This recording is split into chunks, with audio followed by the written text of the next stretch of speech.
PM ವಿರುದ್ಧ protest ಹಾಕಿದಂತಹ ಕೈ ಕಾರ್ಯಕರ್ತೆ ವಿರುದ್ಧ ದೂರು ದಾಖಲಾಗಿದೆ ಈಗ. ಯಾಕಂದ್ರೆ ಮಲ್ಲೇಶ್ವರಂ ಪೊಲೀಸ್ ಠಾಣೆಗೆ ದೂರು ಕೊಟ್ಟಿದ್ದಾರಂತೆ PM ವಿರುದ್ಧ. PM ವಿರುದ್ಧ ಒಂದು ಪೋಸ್ಟ್ ಅನ್ನು ಹಾಕಿರ್ತಾರೆ. ಆ ಪೋಸ್ಟ್ ವಿಚಾರವಾಗಿ ಕೇಸ್ ಆಗಿದೆ. ಮಲ್ಲೇಶ್ವರಂ ಪೊಲೀಸ್ ಠಾಣೆಯಲ್ಲಿ ಪ್ರಕರಣ ದಾಖಲಾಗಿರುವಂಥದ್ದು ಯುವ ಕಾಂಗ್ರೆಸ್ ಪ್ರಧಾನ ಕಾರ್ಯದರ್ಶಿ ಬಿಂದು ಗೌಡ ವಿರುದ್ಧ ದೂರು ದಾಖಲಾಗಿದೆ. ಬಿಂದು ಗೌಡ ವಿರುದ್ಧ ಕಠಿಣ ಕಾನೂನು ಕ್ರಮಕ್ಕೆ ಆಗ್ರಹ ಕೇಳಿ ಬರ್ತಾ ಇದೆ. PM ವಿರುದ್ಧ ಒಂದು ಪೋಸ್ಟ್ ಹಾಕಿರ್ತಾರೆ. ಎಪ್ಸ್ಟೀನ್ ಫೈಲ್ಸ್ ಏನಿದೆ ಆಧರಿಸಿ ಒಂದು ಪೋಸ್ಟ್ ಅನ್ನು ಹಾಕಿರ್ತಾರೆ. ಪ್ರಧಾನಿ ನರೇಂದ್ರ ಮೋದಿ ವಿರುದ್ಧ ವ್ಯವಸ್ಥಿತವಾಗಿ ಒಂದು ಪೋಸ್ಟ್ ಹಾಕಿರ್ತಾರೆ. ಇವರು ಕಿಡಿಕಾರಿರುವಂತಹ ಪ್ರಶಾಂತ್ ಮಾಕನೂರು ಏನಿದ್ದಾರೆ ಈ ವಿಚಾರವಾಗಿ ಪ್ರಶಾಂತ್ ಮಾಕನೂರು ಬಿಜೆಪಿ ಸಾಮಾಜಿಕ ಜಾಲತಾಣದ ಒಂದು ರಾಜ್ಯ ಸಂಚಾಲಕ ಅವರು PM ವಿರುದ್ಧವಾಗಿ ಏನೊಂದು ಪೋಸ್ಟನ್ನು ಹಾಕಿದ್ರಲ್ಲ, ಕಾಂಗ್ರೆಸ್ ಕಾರ್ಯಕರ್ತೆ ಒಬ್ಬರು ಹೋಗಿ ಕಂಪ್ಲೇಂಟ್ ಕೊಟ್ಟಿದ್ದಾರೆ. ನೋಡಿ, ಇವರು ಈ ರೀತಿಯಾಗಿ ಪೋಸ್ಟ್ ಮಾಡಿದ್ದಾರೆ, ಅದು ಸರಿಯಲ್ಲ, ಅದರ ವಿರುದ್ಧ ನೀವು ಕಠಿಣವಾಗಿ ಕಾನೂನು ಕ್ರಮವನ್ನು ತೆಗೆದುಕೊಳ್ಳಿ ಅಂತ ಹೇಳಿ ಯುವ ಕಾಂಗ್ರೆಸ್ ಪ್ರಧಾನ ಕಾರ್ಯದರ್ಶಿಯಾಗಿರುವಂತಹ ಬಿಂದು ಗೌಡ ಏನಿದ್ದಾರೆ ಅವರ ವಿರುದ್ಧ ಕೇಸ್ ದಾಖಲಾಗಿದೆ. ಅವರು ಮಾಡಿರುವಂತಹ ಪೋಸ್ಟಿಂದ ಒಂದು ರೀತಿಯಲ್ಲಿ PMಗೆ ಅವಮಾನ ಆಗ್ತಾ ಇದೆ. ಎಸ್ಟಿನ್ ಫೈಲ್ಸ್ ಏನಿದೆ ಆ ವಿಚಾರವಾಗಿ ಪೋಸ್ಟ್ ಹಾಕಿರ್ತಾರೆ. ಹೀಗಾಗಿ ಪ್ರಧಾನಿ ವಿರುದ್ಧ ಇವರು ವ್ಯವಸ್ಥಿತವಾಗಿ ಅಪಪ್ರಚಾರವನ್ನು ಮಾಡ್ತಾ ಇದ್ದಾರೆ, ಅವರಿಗೆ ಅವಮಾನ ಆಗೋ ರೀತಿಯಲ್ಲಿ ಮಾತನಾಡ್ತಾ ಇದ್ದಾರೆ. ಇದೆಲ್ಲವೂ ಕೂಡ ಒಳ್ಳೆಯ ಬೆಳವಣಿಗೆ ಅಲ್ಲ. ಹೀಗಾಗಿ ಅವರನ್ನು ನೀವು ಕಾನೂನು ರೀತಿಯಲ್ಲಿ ಶಿಕ್ಷೆಗೆ ಒಳಪಡಿಸಿ ಅಂತ ಪ್ರಶಾಂತ್ ಕಾಮನೂರು ಏನಿದ್ದಾರೆ ಅವರು ಹೋಗಿ ಕಂಪ್ಲೇಂಟ್ ಕೊಟ್ಟಿದ್ದಾರೆ ಈ ವಿಚಾರವಾಗಿ. ಬಿಂದು ಗೌಡ ಅವರಿಗೆ ಏನೋ ಒಂದು ಅನಿಸಿದೆ, ಎಸ್ಟಿನ್ ಫೈಲ್ಸ್ ವಿಚಾರವಾಗಿ ಒಂದು ಪೋಸ್ಟನ್ನು ಹಾಕ್ತಾರೆ. ನೋಡಿ ಯಾವ ರೀತಿಯಾದಂಥ ಒಂದು ಪೋಸ್ಟನ್ನು ಹಾಕಿದ್ದಾರೆ ಅಂತ. ಅಲ್ಲಿ ಪ್ರಧಾನಿ ನರೇಂದ್ರ ಮೋದಿಯವರ ಒಂದು ಫೋಟೋ ಇದೆ, ಅವ್ರ ಬಟ್ಟೆ ಇಲ್ಲ, ಒಂದು ಟವಲ್ ಅಥವಾ ಪೇಪರನ್ನು ಏನೋ ಸುತ್ತಕೊಂಡಿದ್ದಾರೆ.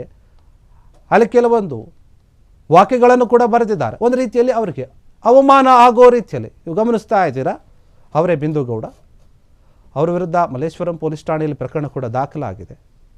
ನೋಡಿ, ಪ್ರಧಾನಿ ವಿರುದ್ಧ ನೀವು ಮಾತನಾಡ್ತೀರಿ, ಒಂದು ಪೋಸ್ಟ್ ಹಾಕ್ತೀರಿ, ಏನೋ ಮಾತನಾಡ್ತೀರಿ ಅಂದರೆ ಸ್ವಲ್ಪ ಎಚ್ಚರಿಕೆಯಿಂದ ಇರಬೇಕಾಗತ್ತೆ. ಹೀಗಾಗಿ ಈ ವಿಚಾರವನ್ನು ಗಂಭೀರವಾಗಿ ತೆಗೆದುಕೊಳ್ತಾರೆ.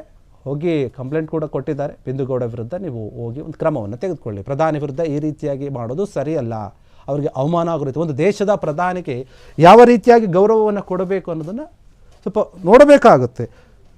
ಏನೇ ವಿರೋಧ ಪಕ್ಷದವರಾದರೂ, ಏನೇ ನಿಮಗೆ ಪಕ್ಷದಲ್ಲಿ ಭಿನ್ನಾಭಿಪ್ರಾಯಗಳಿದ್ರೂ ಕೂಡ ಟೀಕೆ ಮಾಡೋಕೆ ಅಂತ ಕೂಡ ಒಂದು ಲೆವೆಲ್ ಇರುತ್ತೆ. ಅದನ್ನು ಯಾರನ್ನ ಟೀಕೆ ಮಾಡ್ತೀವಿ ಅನ್ನೋದು ಕೂಡ ಯೋಚನೆ ಮಾಡಬೇಕಾಗಿರುತ್ತೆ.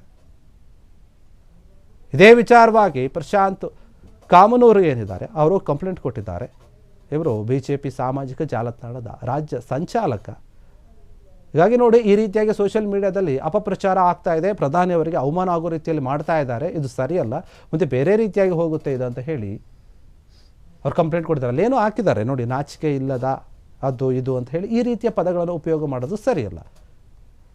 ಇದು ಬೇರೆಯವರ ಒಂದು ವ್ಯಕ್ತಿತ್ವಕ್ಕೆ ಅವಮಾನ ಆಗೋ ರೀತಿಯಲ್ಲಿ ನಡೆದುಕೊಂಡಾಗ ಯಾರಾದರೂ ಸರಿ, ಜನಸಾಮಾನ್ಯರಾದರೂ ಸರಿ ಕ್ರಮವನ್ನು ತೆಗೆದುಕೊಳ್ತಾರೆ.